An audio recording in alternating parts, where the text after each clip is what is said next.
Well, good morning, everybody, and welcome to another episode of Take a Stand. I'm your host, Tracy, and today I'm extremely privileged and honoured to have Pennsylvania, Kristen Hill with me today. I'm going to adjust our audio and just make sure that we can hear this okay. And I'll just do that for one moment. So I've got Senator Kristen Phillips Hill with me today, and I've just been having a bit of a chat with her behind the scenes, and I know that you are going to absolutely love everything that we speak about today.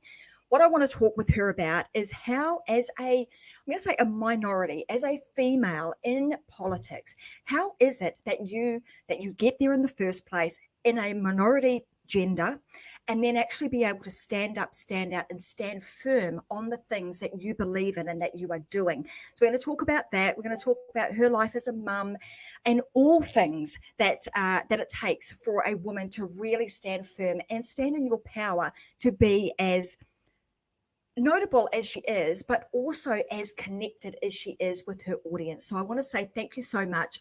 I've said to her that she's actually streaming live right now all over the world. I'm here in Australia. She's there in Pennsylvania, the USA, and it's just an absolute privilege to have her on the Take a Stand show. So welcome. Let me just unmute her for a moment. Thank you. Thank you. It's wonderful to be with you, and it just looks sunny and beautiful there in Australia. It's the evening here, and this is really an honor. And as I said earlier, probably the most uncomfortable thing for me to talk about in politics is myself. But you know, I am keenly aware that I need to turn around and pull those other really talented, passionate women up behind me and teach them the lessons I've learned in this journey in politics, which was not something that I planned to do, but I'm really grateful that I've had the opportunity to do it. I love what I do. I love the people that I'm so fortunate to be able to represent. And I love solving problems. And I also love a good debate and talking about the issues. So it's been a very unique journey. It's very humbling to have people entrust you to represent them, to be their voice and to do their will in their state government. So I consider myself very fortunate. Well, I think we're very fortunate to also have you. And I've read your bio and all of the wonderful things that you do and how much you give back to community, not only on a paid level, but also from a voluntary point of view. So I wanted to just acknowledge that and appreciate the fact that you've been doing that for not just a short period of time, but over a long period of time. You've been giving back time and time and time again. So I've got a number of questions because we've got a very short period of time that I've got here with you today, and I want to be respectful of that. And so I want to get as much information from you as we possibly can in that period.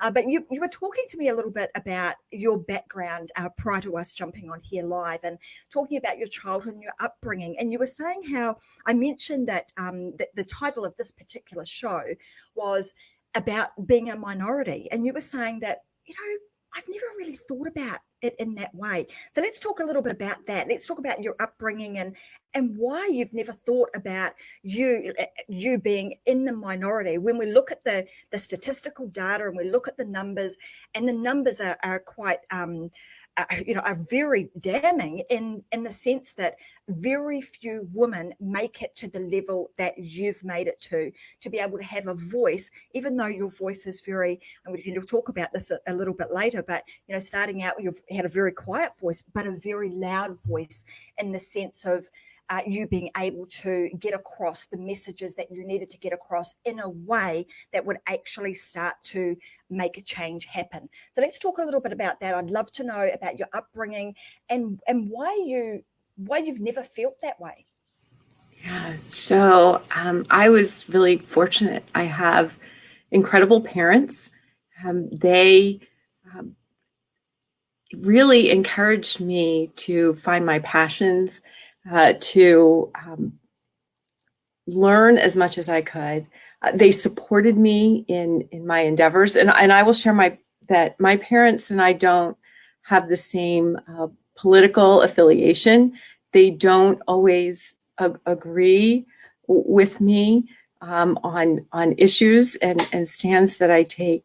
But, you know, they gave me the strength to be able to figure things out on my own. And that's, I consider myself very, very fortunate to have had that. And, you know, I grew up in a family where they agreed on religion, they agreed on money, but they didn't agree on politics. And some of my fondest memories were those debates between my grandmother Phillips and my grandfather Phillips over politics. One was a Democrat, one was a Republican, and the arguments they were debates. We get a little heated, but it was always fascinating. And you know, I went to high school, graduated. I was involved in student government, and went to college, was elected student government association president, got a degree in political science, a master's degree in public policy.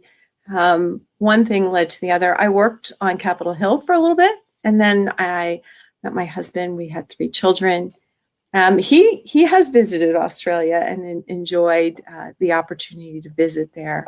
And he traveled the world and raised 3 kids, started my own business. We moved to York, Pennsylvania. It was the only place that I can ever say I chose to live there. It wasn't, you know, my husband's job or my parents' decision. It was my decision. And I love York, Pennsylvania. And, you know, got involved in the community and continued to run my business. And one night, got a phone call from a girlfriend's husband who said, I want to come over and talk to you about something. And I said, that's great. You know, I just took an apple cake out of the oven and coffee, and my parents are here.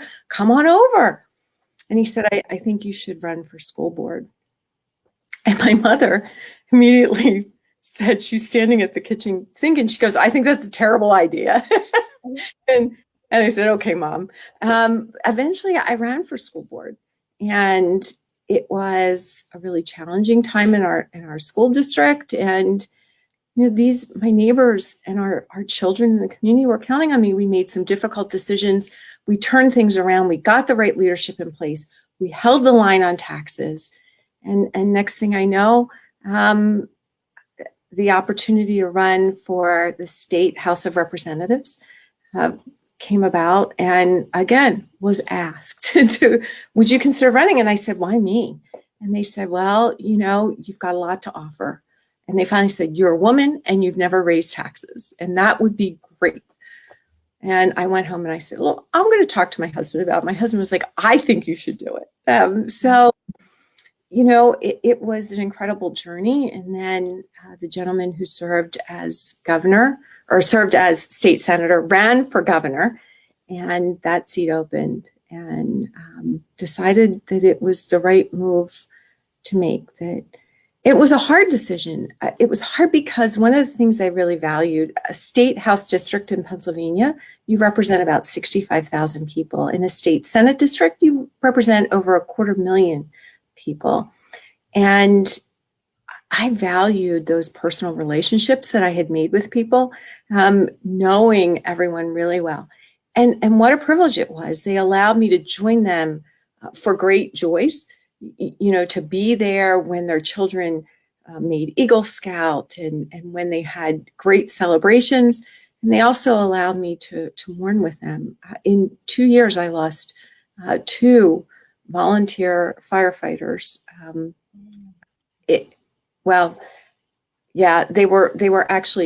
They volunteered, but they also were career firefighters. Lost 2, you know, line of duty deaths, and to be allowed that privilege to mourn with the family. It was such a great honor, and I valued those personal relationships a lot.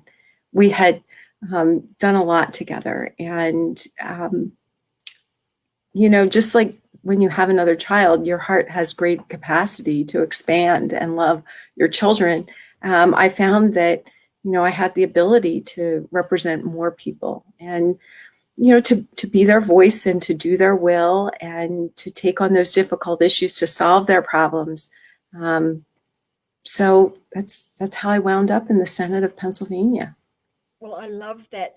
Obviously, you were doing a lot of wonderful things for, to be recognised, and for somebody to say, at that time, prior to being the senator, Kristen, you've got some fantastic qualities and values that would be very valuable at this level. So I've got a few questions. When you were talking about growing up and that, going into politics, there's a few things I know when I was younger, you'd never talk politics, you don't talk religion, those are two things you just take off the table and you don't talk about those because they can often, create, let's call it some heated debates, as often what happens when you get into those two realms. But given that you've gone into the political field and it was almost in a different direction than your parents, how did you? Because a lot of women are held back by the thoughts or the opinions of others, and maybe not feeling very comfortable or confident to step outside of, let's call it, the norms or the comfort zone or comfort box, because we stay in the same kind of space or world that our peers do.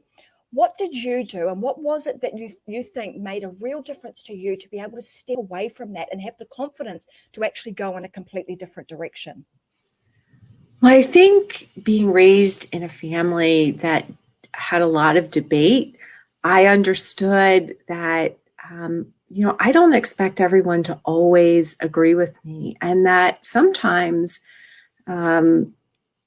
you come to a better conclusion if you put people around a table who don't have the same ideas or the same views on things. So I think that was something I learned as a child, and that it was okay. I think I probably was a little bit of a handful to raise, in that I was probably a bit of a strong-willed child. I know that there are stories told that, when I broke the crystal candle holder, I informed my mother that had it been Tupperware, it would not have been broken. So I'm sure that probably was a little difficult for them at times. But, I loved to read. I loved to learn. I spent a lot of time with books. I think the story goes that my mother finally decided I wasn't going to be put up for naps anymore because she couldn't stand the fact that there'd be 20 plus books sitting on the floor when she would come to get me. So, I think I was able to pursue my interests, and whether it was like baton lessons or the clarinet or swimming. And interestingly, my mother and father both grew up in the city, and my neither came from families with significant means, and my mother never learned to swim. And it was a great fear that she had. I grew up in a place surrounded by water, and the only thing my mother ever really forced me to do was to learn how to swim. And so at 4, I was put into competitive swimming. And I learned a lot of incredible lessons from swimming. Australia has an incredible swimming tradition, so I'm sure that a lot of your listeners can relate to this, but it is not a sport for the faint of heart. It requires a tremendous amount of work just to shave, 1/1000th off of seconds off of a time. And you learn to be patient and persistent and to work hard. And those are all skills that I think have helped me to be successful, right? So, there are challenges that you face when you are advocating for your constituents, that people try to stop you. People try to put roadblocks in your way. They try to put you down. You have to be smarter. You have to outmaneuver them, and you have to do it with some grace and and be a little adept. But a lot of that, I learned so much in that pool. And I think it continues to inform a lot of things that I do. I will often make swimmer references, like, as a state legislator, I stay in my lane. I can't tell my local elected officials what to do, and so I think that had a lot to do with it. And I think the experience of serving in student government really, it gave me the opportunity to learn Robert's Rules of Orders. And I often say, here in the States, they say that the states are laboratories of our democracy. But for me, really, the school board was my test kitchen. And I learned so much there. I learned things like zero-based budgeting and how to implement programs and evaluate outcomes and to be an advocate for constituents. And I was really fortunate to have those experiences. My dad said to me on the day that I was sworn into office, January 6th of 2015, he said, everything that you've experienced in your life will inform your service as a legislator. So, and it's true. I really lean on a lot of those life experiences. And I think for me, I think as a woman, and you kind of alluded to this, we're kind of taught that, don't ruffle feathers, right? Be pleasant, be deferential. And so, for a lot of women, we have to overcome that mindset. And, today I had this experience where I'm a member of the Senate Appropriations Committee. I'm one of only two women. There's one Democratic woman and myself. And I asked a question of one of our state row officers with regard to a potential expenditure of taxpayer dollars. And I was met with the response, that he did not appreciate my tone of voice. And I will tell you, I asked the question just the way we're having this conversation here today. So, immediately I knew that I think I hit a nerve, that there might be something more there that needs to be delved into a little deeper, because when you don't want to answer the question, you go to something like tone of voice, right? Mm-hmm.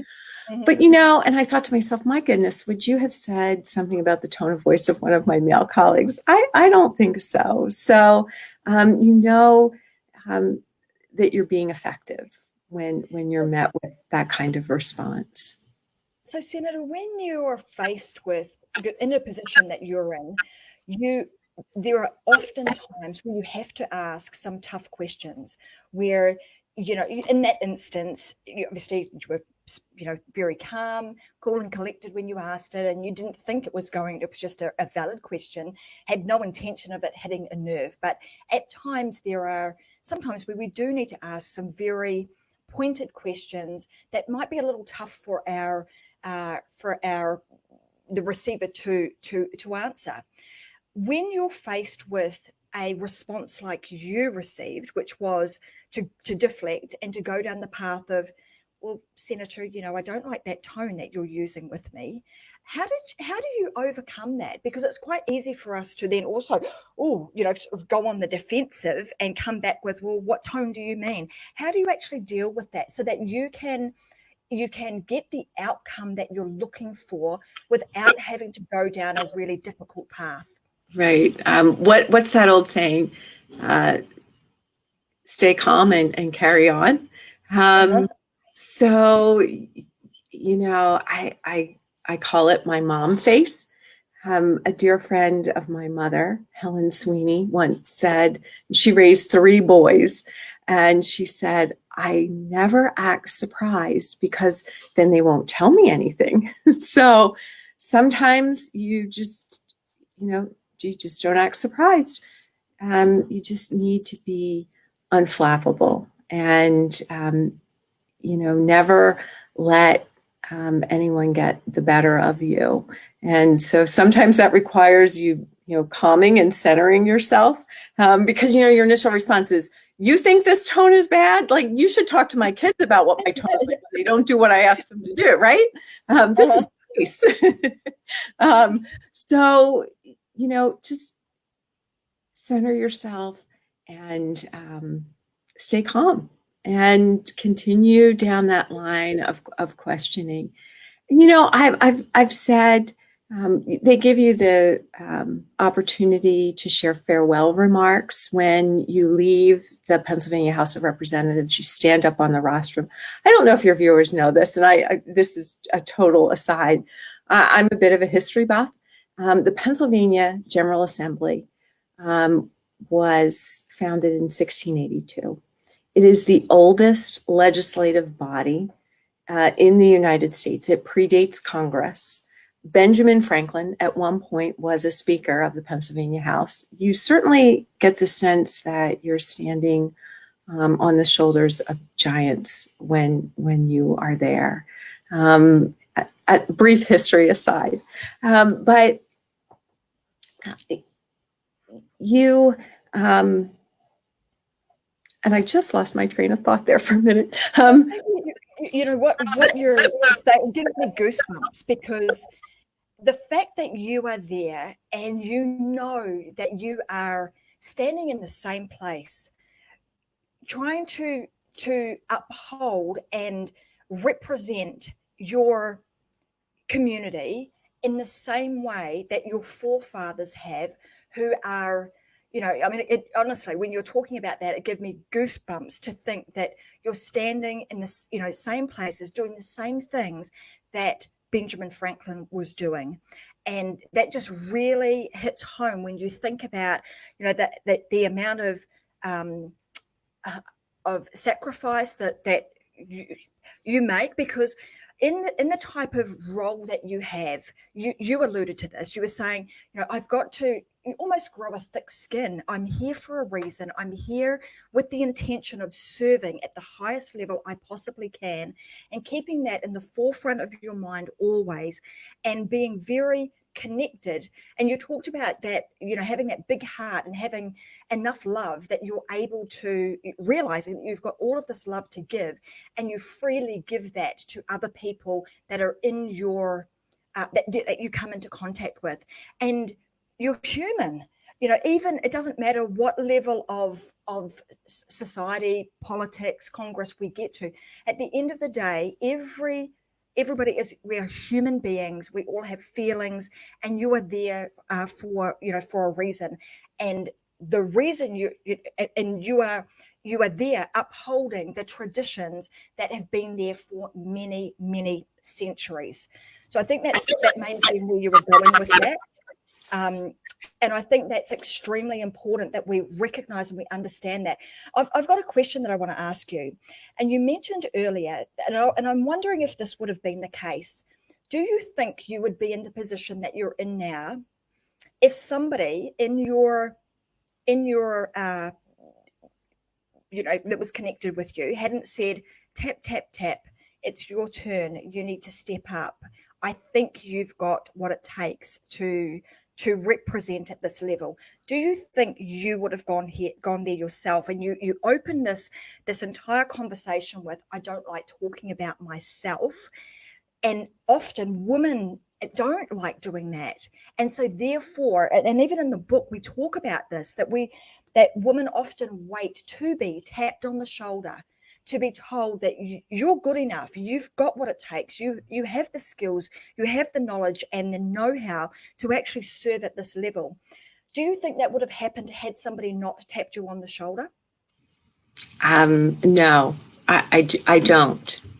And I think, when you look at women in elected office, and I can't really speak to other countries other than the United States, that You know, I'm 55 years old, and as a child, you know, I can remember being in fourth grade and doing a project, and it was the bicentennial, our nation's birthday, and the boys did report on a president of the United States, and the girls did reports on a first lady. So the sense was you could grow up and you could marry someone who one day could be the president of the United States, and you or a United States senator, or be in elected office. You didn't really think about you yourself being in elected office. And so I will tell you that, you know, I try to encourage other women who are strong and have a voice to step up. And I think for a lot of people like me, I started on a school board, and I've spoken to so many candidates, women of great talent and potential, about running for a school board seat or running for a borough council, to try and be encouraging. And, you know, I think what's really neat is that we're very fortunate. We're seeing increased numbers of women serving in the General Assembly here in Pennsylvania. And when I talk with those younger women, many more of them are stepping up themselves and saying, I want to run for office. I think I can make a difference for my community, and for our Commonwealth. So I think that's exciting. And I think that is maybe a generational difference. And I'm really glad that those folks reached out and said, you know, we think that you should do it. It's truly been, it's been a great honor, and I've truly enjoyed my time in elected office. And I will say this, I know that throughout this global pandemic, it's been so hard on people all around the globe. It's been very hard here in Pennsylvania. You know, moms are working and educating. You know, we had the second most restrictive shutdown in Pennsylvania in the entire United States. And a lot of constituents were really hurting. Businesses were closed. People found themselves on unemployment who had never been on unemployment before. Too many people, unfortunately, are living paycheck to paycheck. And it's been a really difficult year. And, you know, it's hard in this respect that you empathize with your constituents. You want to fix their problems. Business owners who were shut down, who had invested not only their hearts and their souls, but their life savings into their business, to have the governor shut them down. It was devastating, and helping those people, it was really a challenge, and I was honored to be able to do it. And you know, I was inspired by many women. I talked earlier about, you know, throughout this pandemic, we've actually had women who have started businesses. I mean, what incredible inspiration to me. We have two women who own a emergency veterinary clinic in an area that has grown dramatically, and we need medical care not only for our humans, but also for our beloved pets. And they have been incredibly successful. Another woman who started an accounting firm, you know, with the massive amount of dollars coming from the federal government to individuals, it's going to make their taxes a little more complicated this year in the United States. And so she is finding herself with many customers reaching out and seeking her services, and she's finding her success. So it's exciting to see people find their success under some of the most challenging of circumstances. So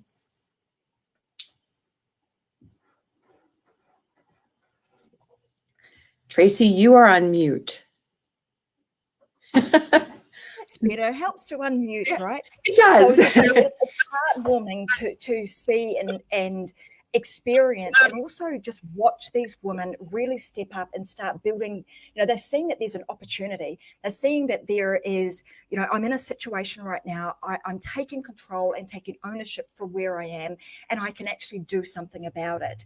And it's lovely to see those women doing that, and also great to see other women actually rallying around them to help them create those new businesses.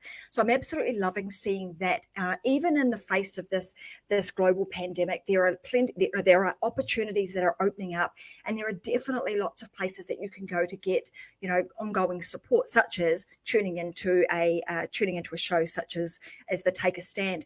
I want to ask this question to you, Senator, is that you were talking about that when you first started out in politics, you were very quietly spoken. And I want to know, how is it that somebody who is so quietly spoken that can actually how do you go about having your voice heard above all of the noise? I've sat in Parliament. We've watched on television the constant chatter and the conversation that's going on in there. How do you find your voice? And even though you are quietly spoken, how do you ensure that your voice is heard and taken seriously, and then also things are able to be implemented as a result of your thoughts and your voice and your opinions? Right. Oh my gosh, there's so much there. So I will tell you, I was very soft-spoken, and a woman who was very active in politics pulled me aside and she said, you need voice lessons. And I just couldn't see making the investment or taking the time to do that. And I said, well, I just don't know if I'm going to be able to do that. And she said, well, then I would suggest to you that you take some time and you watch Margaret Thatcher videos, because she was soft-spoken and eventually she found her voice. So, there I would be after getting a lot of things done during the day, where I would sit in my kitchen at the computer and I would watch Margaret Thatcher videos. And really, it helped me to find my voice. And I would tell you that I don't think many people would believe that I was ever soft-spoken, but it really did help me. And I've been fortunate to have tremendous women as role models, starting with my mother and my grandmothers. But, also, there are women in history, even if you don't meet them, who can inspire and inform your life and your potential service or your entrepreneurial endeavors. Those women are there. I often say that as a young woman in college, I was able to get a internship at a conference for women state legislators. And there I had the opportunity to meet Shirley Chisholm, who was really just a woman who has made a lot of history, African American from New York, served in Congress in the 1970s. And while she and I may not see eye to eye on a lot of issues, I had this incredible conversation with her, and she shared her autobiography with me, and it was entitled Unbought and Unbossed, right? So, and this is a woman who faced down George Wallace and racism and stood strong for her constituents. And, I've been able to learn from that. And, she looked me in the eye and she said, always aim high, because you will never know where you will land, right?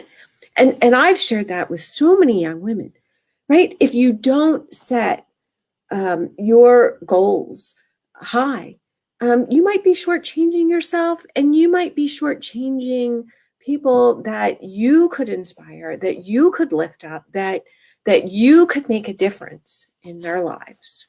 So I've been fortunate, And I will also tell you that at that same conference, I had the opportunity to meet Senator Nancy Landon Cassabon. Now, her father ran for president of the United States unsuccessfully. He served as a senator. So I just always assumed that her entry into politics was because she had a family who was involved in politics. And she said, no. She said the reason she got involved in politics was they needed a crossing guard for children in her community to go to school. So we all have different paths. It could be something as simple as a crossing guard. It could be something as, complex as, business laws. But, certainly we have important voices to be heard. I think, pardon me, we, well, to use a Margaret Thatcher quote, she said, and I'm going to paraphrase it because I'm not probably going to get it right, but running a home puts you nearer or closer to being able to understand the problems of a country, right? So there's so many things that we can learn in our lives, whether we are running homes, we are running businesses, we are volunteering in our community, we're serving people in our churches or our schools. Those are all really important experiences. And, you have an important view to infuse public policy making, right? So when we're talking about, nursing home care, well, I've had elderly parents who I've helped care for. I've raised children. I've run a business.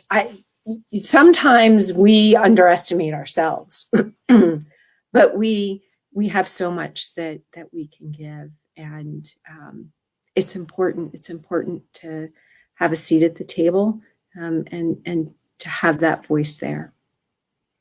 Thank you so much. And I couldn't agree with you more. And I think often, and it's really interesting because as I've continued to do interviews such as this, one thing that I have realized, or that has been uncovered throughout this and even writing the book, is that we as women, we often underestimate the skill, the knowledge, and the experiences that we have just through our own life's journey, and how we can actually take those and adapt them to almost any situation.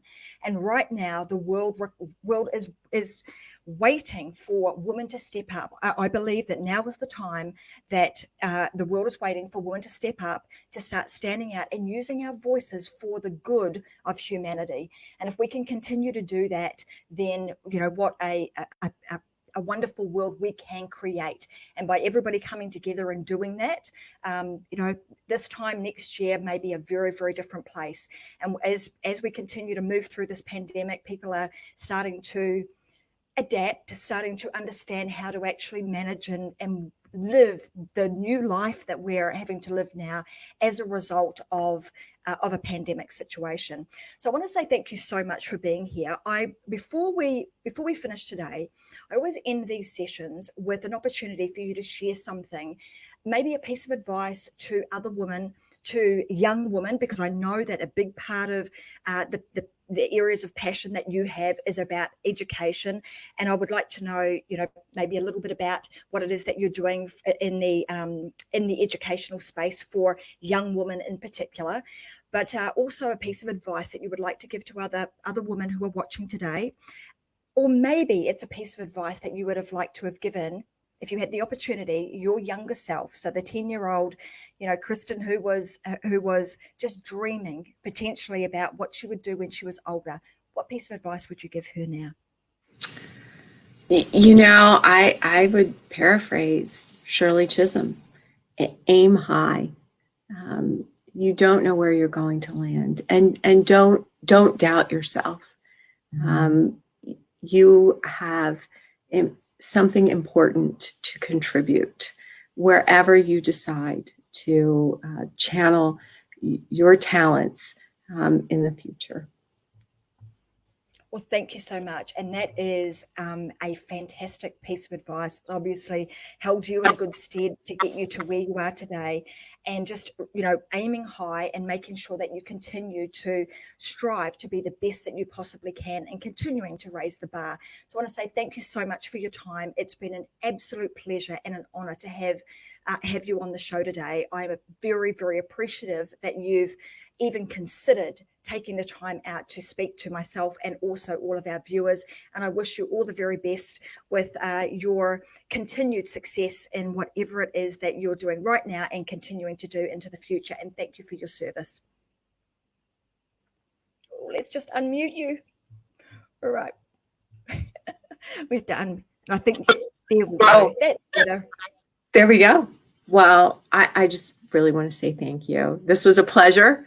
And if you ever find yourself stateside, please come to Pennsylvania. Would love to give you the tour of our state capitol. It truly is magnificent.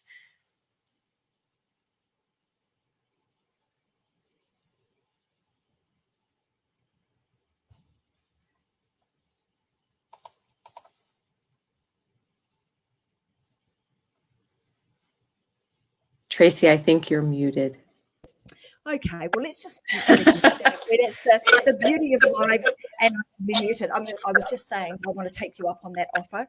As soon as the borders yes, you're able to travel and it's safe to do so, then I will definitely be there. I have a number of business colleagues in Pennsylvania that I would love to catch up with. So I will make sure that I take you up on that offer. And I just want to say thank you so much for being here. Thank you to everybody for watching today. I'll be back again with another episode of Take a Stand next Thursday, 10 a.m. Brisbane time. But what a pleasure and an honor it has been to have State Senator Kristen Phillips Hill with us today. Thank you for sharing your story and all those words of inspiration. Thanks, everybody. Have a fantastic week, and we'll see you again on the next episode of Take a Stand. Bye for now.